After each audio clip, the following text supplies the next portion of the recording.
Good morning, everyone, and thank you so much for joining us here today at COP29, the United Nations Climate Change Conference in Baku, Azerbaijan. My name is Emily McLone, and I'm here representing Peace Boat US, the international organization working to promote peace and sustainability around the world. I'm the director of the United Nations office in New York City, and it's a great honor to be here with all of you today. Today's press conference is entitled The Youth Engagement and Empowerment Action for the United Nations Decade. This is the decade of ocean science for sustainable development, and I have with me here many of our esteemed guest speakers and partners working towards ocean conservation and climate action. So first, I would like to introduce a bit about our organization, Peace Boat.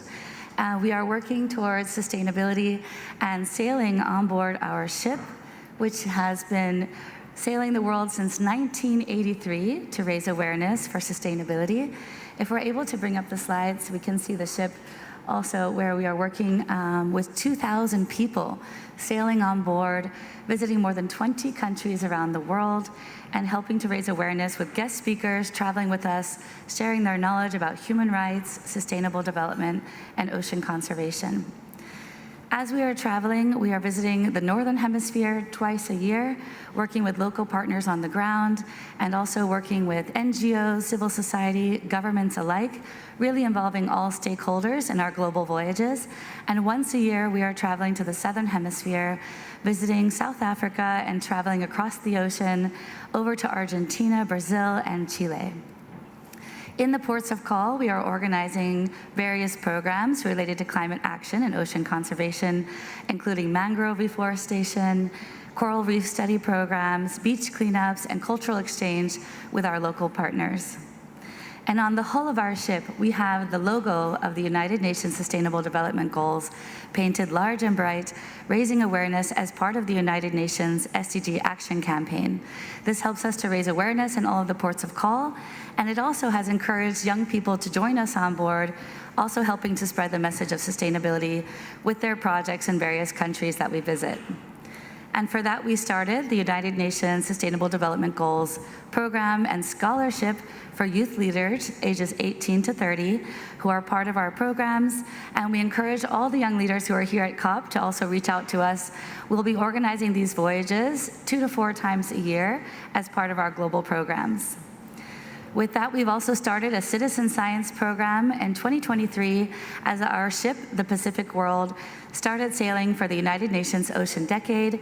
We've been doing water testing for the pH level, oxygen level, turbidity, and temperature, and collecting that data in the various ports, looking at ocean and water health, and then sharing that data with the United Nations Ocean Data Information System, ODIS, which is an open data platform. So really also encouraging partners to share data, because that's also one of the most important parts of this United Nations Ocean Decade. Without the data, we don't have enough information for financing, for climate action, and so that's also part of our programs, is working for citizen science. Our programs are now endorsed by the United Nations Ocean Decade and IOC UNESCO. For the decade until 2030, we will continue our programs and continue working towards action for climate and ocean conservation. This year, we're very excited to announce that we will be sailing across the ocean over to Patagonia in January and then going down to Antarctica. This will be the first time that our ship, the Pacific World, will be visiting Antarctica and sailing all the way from Ushuaia in Argentina with a 7-day sail to Antarctica to learn about the impacts of climate change, and then sailing back up on the west coast side of Chile to Punta Arenas, where we'll be disembarking the ship and also visiting the Torres del Paine National Park to look at biodiversity, conservation, and nature-based solutions together with our local partner organization, CODEF, which is a national committee to conserve the nature in Chile. Of course, we are also recognizing that our ship does have an impact on the ocean. So together with our youth leaders, we are united for the energy transition to work towards a more sustainable ship for the future. And that has allowed us to create this incredible visionary project of Peace Boat's EcoShip, creating a ship that has solar and wind power to reduce our CO2 emissions, and eventually working towards a zero-emission cruise ship for decarbonization of the maritime industry, which is one of the projects that we're presenting here at COP29. looking for other partners who want to work with us to showcase green technology on board, to also bring together governments and work together with partners during our global voyage to really improve our maritime situation. We know that so many shipping companies have fleets of ships, and if we have one ship that can make an example from a nonprofit NGO perspective, we hope to be able to inspire the entire maritime industry. And with that, I would like to show a quick video of Peace Boat's EcoShip, and to bring together some of our partners also with the Ocean Climate Fund. We're going to be sharing with our partners here on stage to highlight the importance of decarbonization of maritime and to work together towards the Peace Boat's EcoShip. We've been bringing together various partners in decarbonization, working with leaders in the field of green technology and also solar energy in particular with a nonprofit organization called Blue Planet Alliance. And we hope you enjoy this short video of Peace Boat's EcoShip.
Thank you. Well, we hope that we can work together with all of our partners here towards this incredible goal of decarbonization of maritime, working with all of you here at COP29 and beyond towards the United Nations Ocean Decade.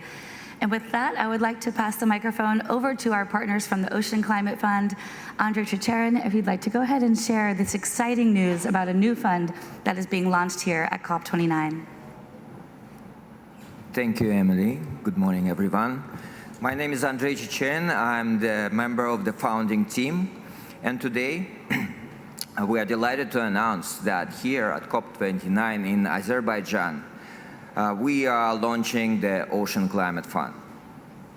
Ocean Climate Fund is an innovative financial solution aiming to speed up the process of deployment critical climate and ocean-related technologies that will help vulnerable people and countries, as well as areas beyond national jurisdiction that play an important role in safeguarding life on our planet. In its approach, Ocean Climate Fund will be based on three main pillars: communities, technologies, and finance. In terms of communities, we will be actively engaging with the countries to ensure country ownership, non-government organizations, indigenous groups, and people who are dependent on oceans. Technologies for us means several result areas where we can achieve, through the balanced approach towards mitigation and adaptation projects, critical breakthrough in the implementation and deployment of technological solutions towards climate change problems. Finance, in our optics, is a blended financial structure where revenue-generating activities, catalyzing private sector, will be supported and reinforced by the by concessional funding from the international financial organizations, as well as non-profit financial sources, to ensure that the proper interest alignment is achieved and results of the Ocean Climate Fund is within our reach. In the coming months, Ocean Climate Fund team will finalize structuring process, establish operational arrangements, and will start implementation of the first wave of the supported projects. We welcome all goodwill partners to come aboard and join us in this exciting journey to unleash the power of world oceans and win the battles against the adverse impacts of the climate change. Thank you. Thank you very much, Andre. And this is an incredible announcement. We're so excited to work with you and continue the partnerships, as we know that funding for climate adaptation, mitigation, and especially for decarbonization is one of our biggest challenges here at COP this year. So we welcome all of your contributions for the Ocean Climate Fund. Thank you very much. And with that, I would like to next pass the microphone over to our partner, Renee Smith, who is joining us from Grenada. Renee is a Blue Planet Alliance Global Ambassador and also representing the Ministry of Climate Resilience, the Environment, and Renewable Energy from Grenada.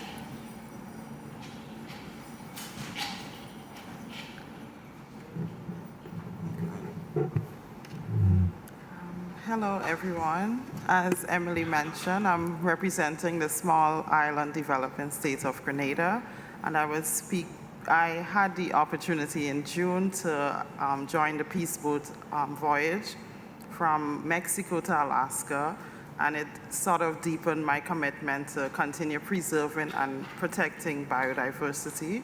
I had the opportunity to witness the alarming impact of the glaciers in Alaska. They're actually melting. It was truly devastating to witness. And I'll just share briefly how adaptation and renewable energy is important for a small island developing state. So we, from small island developing states, we are restricted geographically and we are economically vulnerable.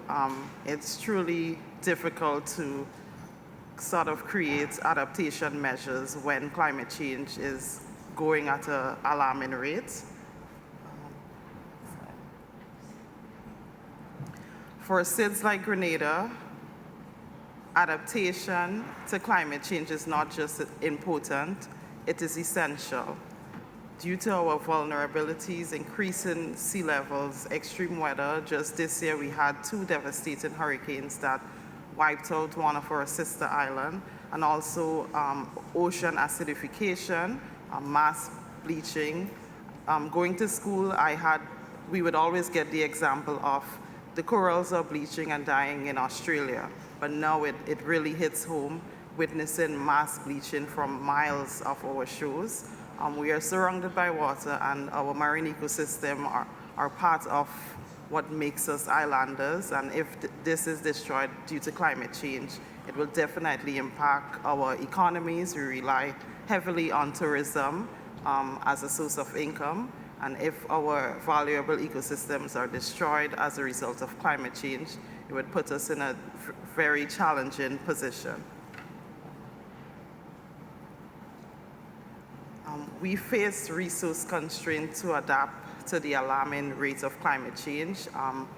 We strive for more financial opportunities. To access climate finance has truly been rigorous for small island states, and we hope that this COP we can bridge the gap where access to climate finance is easier and more accessible to continue adapting to our current changes.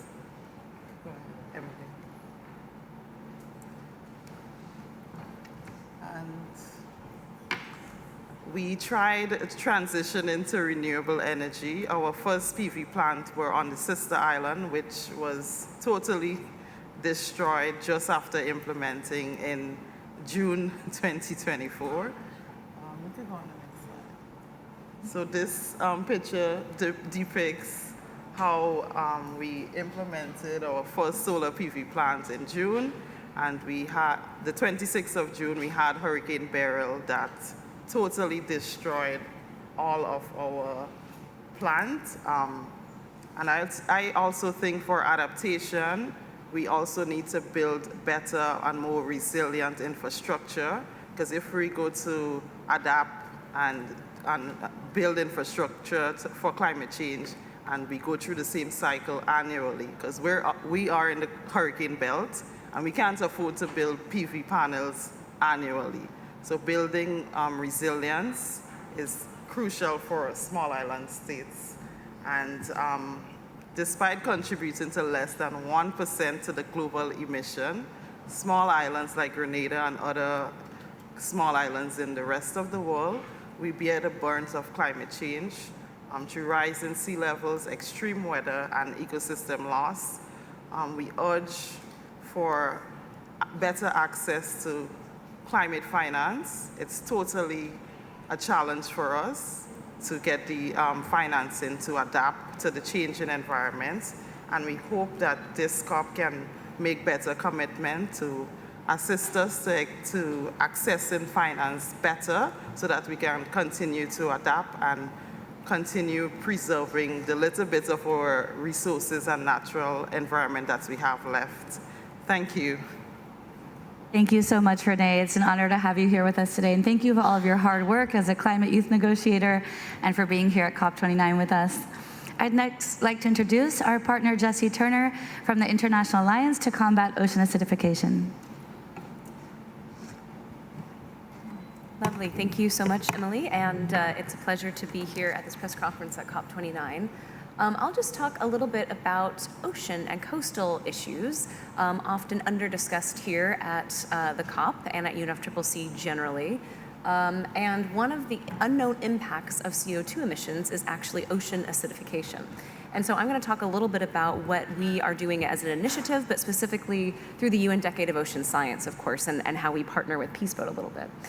So go on to our next one. And I think some people know this, some people don't.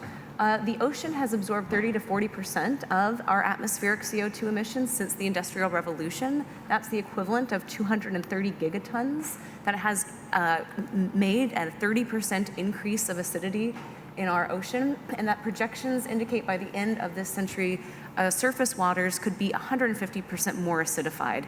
And the catch here is that that all depends on our future emissions scenarios. So we really do have a choice at high emissions and low emissions to do something about acidification. Next slide. And one thing that people don't always understand or think about is a pH decline. We talk a lot about pH, but not everyone really understands what that means. So when CO2, which is a carbon and oxygen, meet seawater, hydrogen and oxygen, it creates this interaction where that hydrogen in seawater actually becomes unbonded. We have these bonded molecules of CO2 and H2O. And when they meet, the hydrogen becomes unbonded and starts to float around freely in the seawater. And pH, people might not always realize, is the potential for hydrogen. It's a measure of how much hydrogen is in seawater. And what happens is that free-floating hydrogen then bonds with all this calcium carbonate that's in the water that a lot of shell-building species, coral, oysters, lobsters, even plankton that form the base of the food web need to build their shells to grow, to reproduce, to thrive. And what happens is when the hydrogen bonds with that carbonate, it actually creates a bicarbonate, and that depletes the availability of calcium in the seawater. And so this is just a quick snapshot of the pH declining since the 1980s. That last slide is the pH changes since the 1980s downward. This slide is one other component of acidification that people don't always talk about, and it's called aragonite saturation or aragonite saturation state. And this is actually showing that level of calcium carbonate in the seawater. Aragonite saturation is a measure of the solubility of an organism under different availabilities of calcium carbonate. And so I think what's important for people to see here is that when aragonite saturation state is at 3 or lower, organisms start to get stressed. They might see physiological changes. They have to work harder to do the same things. They might have struggles at different life stages when their shells are not as formed and more vulnerable. But when you see aragonite saturation states that are lower than 1, you might see organisms that start to dissolve. And so that's a really important slide to show that decrease. The bigger picture here, of course, though, is that it's not just acidification, it's warming, it's oxygen loss, and all of those things are combining with these other ecosystem pressures, and that has a real consequence for ecosystem services, not just resources, but human community dependent on those resources. And that's why we're here at the COP, to talk about what that means for our mitigation agenda. We need to do more faster, what it means for our adaptation agenda for countries to respond to these impacts, and what it means for the financing to support that. Renee's comment about being in Grenada and hearing about acidification in Australia is telling. And now having it be something that's a little bit more localized.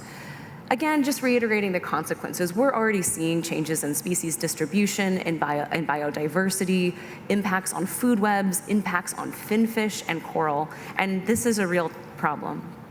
And then finally, just to kind of tell you about the OR's UN Decade of Ocean Science, what is it? Well, the OA Research for Sustainability Program is a program under the UN Decade of Science. It's a global call with OA practitioners, and we are working together to really make sure that we have targeted science for specific purposes. We can't just measure the increase of CO2 goes up and pH goes down in our global oceans. We need to talk about it ocean basin by ocean basin, and we really need that biological research agenda so that places like Grenada and the Western Indian Ocean and across the Pacific Islands and Latin America and Europe can understand what those consequences are and what their strategies for response might be. So here's our different little buckets of what a potential response might be, and we are trying to make sure that our science is fit for purpose, that governments can use it for these different decision-making categories like seafood security, like blue carbon, like reducing local stress on ecosystems. And there we are at the UN Decade of Ocean Science, so come on over and join us. It's a great program to be part of, and we're thrilled to partner with Peaceboat, not just on early career scientists, but also spreading the word about acidification, like the cruise in Norway that Emily mentioned or shot that picture at the beginning of her slideshow. It was great to have a little bit of a presentation on acidification at that time. Thank you. Thank you so much, Jessie, and thank you for all of your hard work with the Ocean Acidification Alliance. And next I'd like to pass it on to Bodhi Patil, who is the ocean creator of Ocean Uprise, and then we have Khadija Stewart as our last speaker today. The ocean is the beating blue heart of humanity, and without a healthy ocean, we won't have a healthy planet. Growing up, I never thought being an ocean guardian could be a career path, yet it is. And working with international organizations, philanthropies, and governments to accelerate the ocean climate nexus, young people are rising up and shaping the future of the blue economy. We're partnered with constituencies and working on the ground in community to build grassroots movements of power to protect our oceans from the largest threats the ocean faces. In order to stop deep seabed mining, end plastic waste, and eliminate fossil fuels at the source, we need a network of ocean champions. And with Ocean Uprise, in the last 3 years, I've built a network of 5,000 young people all around the world taking action to protect ocean health and human health, which are directly connected. There's so much we have to do with our ocean, and we must learn from and be informed by indigenous leaders, peoples that have been put aside, yet hold the most value and knowledge and science when it comes down to restoring the health of humanity and our oceans. When we listen and learn from elders, respect sacred sites, and support indigenous sovereignty, we can help restore ocean abundance and the health of our planet. As a Wisdom Keepers delegate here at COP29, advocating for indigenous and ocean rights, we're really announcing an exciting new initiative in partnership with the Earth Elders, a constituent group of universities and indigenous leaders around the world to start the University of Mother Earth and Oceans. When we launch this initiative, it will be on the Peaceboat, a floating vessel that will support traditional ecological knowledge, marine research, indigenous scientists, and people that have been excluded, left out on the front lines of climate change, despite holding some of the secrets to unlocking a shared future. It's really exciting that we get to champion and bring in the voices of all our elders and the ancestors in the ocean, like the sharks and rays that are our guiding forces. As we take forward this movement, let's remember that we all must paddle this va'a, this canoe together, and that ocean action is climate action. Thank you so much, Bodhi. And last, I'd like to have a word from Khadija Stewart, founder of EcoVibes.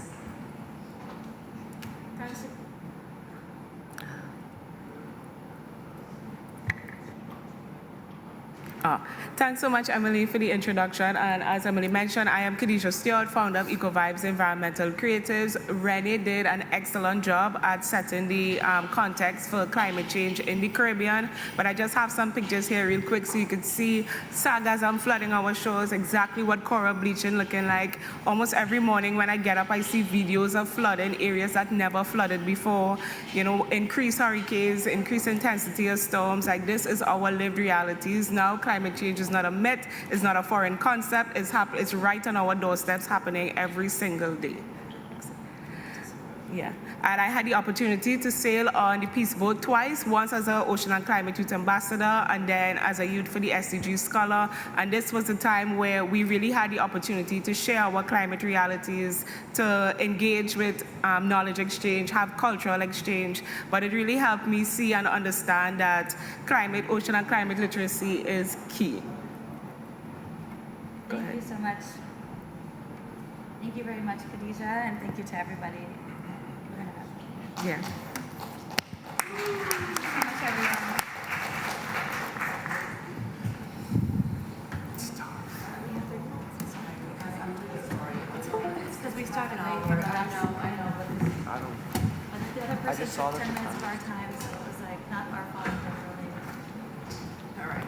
It's really not fair because we started late. Okay, let's not then have the same problem.